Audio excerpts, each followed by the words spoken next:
But first to the case of Daniel Perry in Texas. Perry's an Army sergeant who was driving for Uber in Austin during the 2020 Black Lives Matter riots. A mob surrounded his car in the middle of the street. And we know this because parts of what happened next are captured on video. One rioter closed in and raised his AK-47 in Perry's direction. Perry responded to the threat to his life, shot and killed the man in self-defense. The local DA, Soros-backed, charged Perry with murder for that, and last week Perry was convicted. Daniel Perry's family in shock, crying over the fact that he had just been convicted of murder for killing protester Garrett Foster in 2020. Perry himself unable to hide his emotion, hugging his attorney as he cried. State, is there a motion? The state wasting no time. Jury, I'm asking the defendant be remanded into custody at this point. Perry was turned over into the custody of the Travis County Sheriff's Office, handcuffed instantly. So you're not allowed to defend yourself against BLM rioters, even when they point a rifle at you. That's the lesson. But of course, that lesson is incompatible with justice. And so to his credit, the governor of Texas, Greg Abbott, has announced that he will pardon Daniel Perry. It's a little more complicated in Texas. Perry is behind bars tonight, but the governor has instructed the Pardons Board to work on an expedited review. That's required by law in Texas in order for a pardon to occur. But he is pardoning this man. That is obviously the right thing to do. George Soros can't pay for people to put his political opponents in jail and then have a Republican governor ignore it. It's outrageous. But of course, Democrats think he should be convicted of murder because one of their voters got killed. Now, everyone involved in this was the same color, white. But of course, Greg Abbott is a racist for some reason for pardoning Perry. Watch this. I understand what Abbott is doing.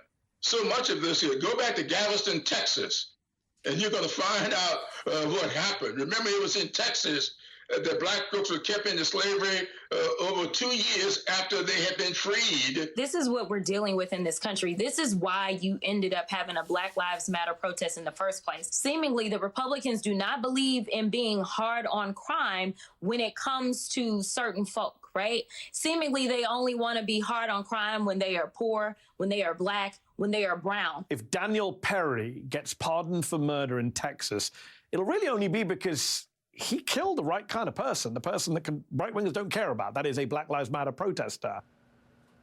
But the guy who was shot was white.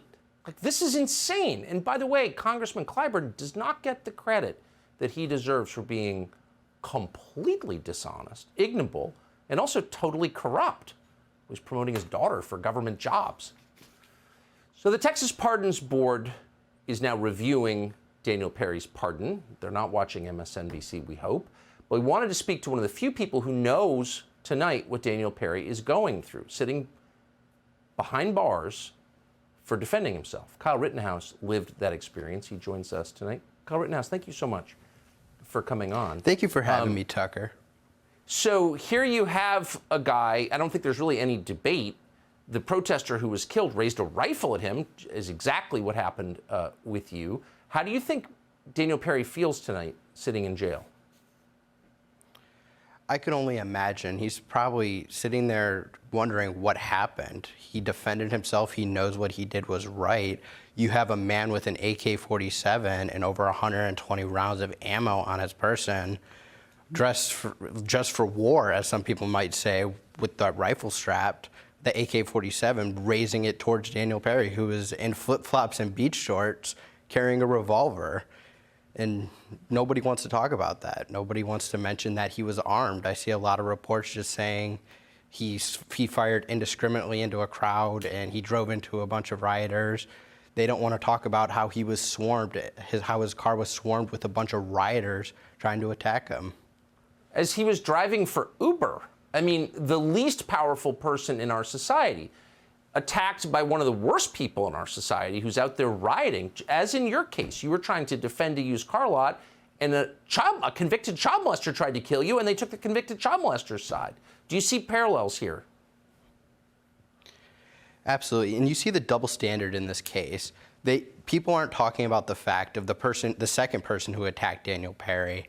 After Sergeant Daniel Perry defended himself, against Garrett Foster, he was then shot at 3 times by a person who was never charged by the Travis County DA. Somebody who recklessly fired a slew of shots